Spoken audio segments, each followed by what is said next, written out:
Have you ever stared into a tube of mirrors and scraps of glass, only to find an endless explosion of color and symmetry pulling you in like a portal to another world? That simple invention is the kaleidoscope, and its story is far wilder than the patterns it creates.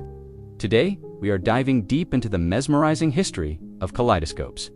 From a forgotten patent in 1816 to psychedelic toys of the 1960s.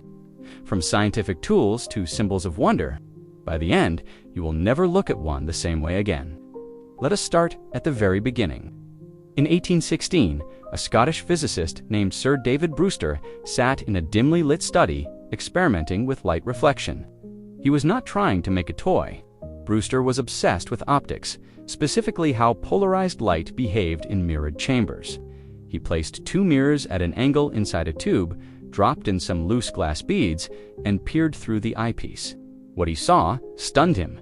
Infinite symmetry, colors multiplying into geometric mandalas that shifted with every tilt. He called it a kaleidoscope, from the Greek words kalos meaning beautiful, eidos meaning form, and skopeo meaning to see. Beautiful forms to observe. Brewster filed a patent in 1817, but here is the twist. He rushed the process and left out key details. Within months, London opticians were copying his design and selling cheaper versions.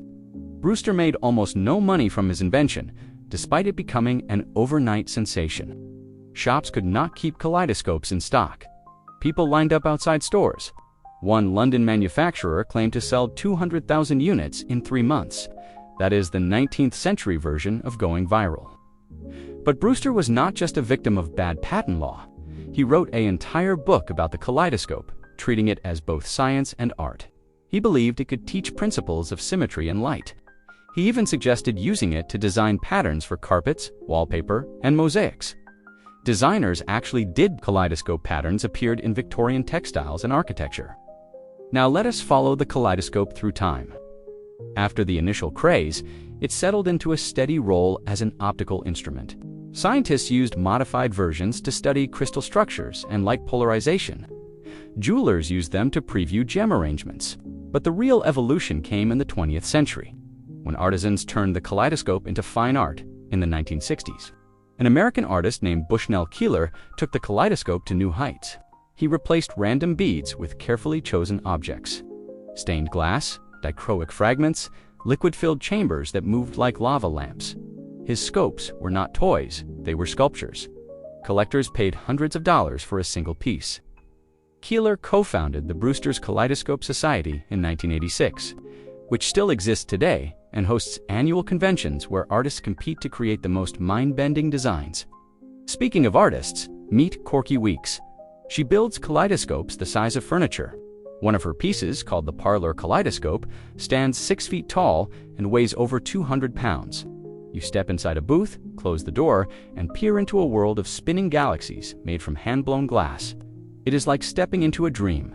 But kaleidoscopes are not just for galleries. During the psychedelic era, they became symbols of expanded consciousness. Hippies carried pocket scopes to music festivals. Timothy Leary even wrote about them as tools for altering perception without drugs. One company marketed a scope called the Cosmic Eye, promising instant meditation. Let us pause and shift gears to cultural impact. Kaleidoscopes appear everywhere once you start looking. The Beatles used kaleidoscopic imagery in the Yellow Submarine film. Fashion designers like Mary Quant created dresses with repeating geometric prints inspired by scope patterns. Even mathematicians study kaleidoscopes. The mirrors simulate group theory and symmetry operations in higher dimensions. In Japan, kaleidoscopes enjoy cult status. There is an entire museum dedicated to them in Yamanashi Prefecture. Visitors spend hours rotating scopes filled with seasonal objects: cherry blossoms in spring, fireflies in summer. Japanese craftsmen use precision engineering to create scopes with 30 mirrors or more, producing patterns so complex they look digital. Now for some fun facts that will surprise you. The world record for the largest kaleidoscope is held by a structure in New York called Catskill Kaleidoscope. It is 60 feet tall. You lie on the floor and look up as images of the Catskill Mountains swirl overhead in real time. Another record, the most expensive kaleidoscope ever sold, went for $45,000 at auction. It was made of gold, diamonds, and a liquid chamber filled with floating opals. Here is something wild. NASA once sent a kaleidoscope to space. Astronauts on the International Space Station used it to study fluid dynamics in microgravity. The liquid chambers behaved differently without gravity, creating patterns impossible on Earth. Kaleidoscopes have therapeutic uses too. Art therapists give them to children with autism to encourage focus and calm repetitive behaviors. Hospitals use them in pediatric wards because the shifting colors reduce anxiety before procedures. Let us talk about how kaleidoscopes work because the science is elegant. Most use 2 or 3 mirrors arranged in a triangle or V shape. The angle matters. A 60-degree angle creates 6-fold symmetry. A 45-degree angle creates 8-fold. The objects at the end do not need to be special. Even crumpled foil works. The mirrors do the magic, reflecting the objects over and over until the brain sees infinity. Modern scopes add motors, LED lights, even Bluetooth. One company makes a scope that syncs with music, changing patterns based on sound waves. Another projects the image onto walls, turning your living room into a light show. Despite all the tech, the classic design still wins. There is something pure about a cardboard tube, 2 mirrors, and a handful of beads. Children discover them in toy stores and lose hours tilting, gasping, tilting again. That moment of wonder is the same one Brewster felt 200 years ago. So where are kaleidoscopes headed? 3D printing lets anyone design custom object chambers. Virtual reality apps simulate infinite scopes, but nothing replaces the physical tilt, the clink of glass, the surprise of a new pattern emerging from chaos. The kaleidoscope teaches a quiet lesson. Beauty often comes from simple rules applied endlessly. 3 mirrors, a few scraps, infinite art. Maybe that is why it endures.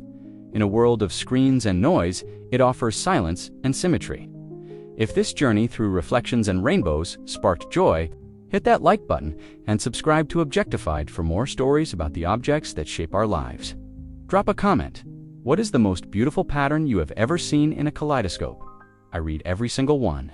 Next week, we are exploring the secret history of the paperclip. You will never believe how much drama fits on one tiny twist of wire. Turn on notifications so you do not miss it. Thanks for watching. Keep looking for beauty in the small things. See you in the next one.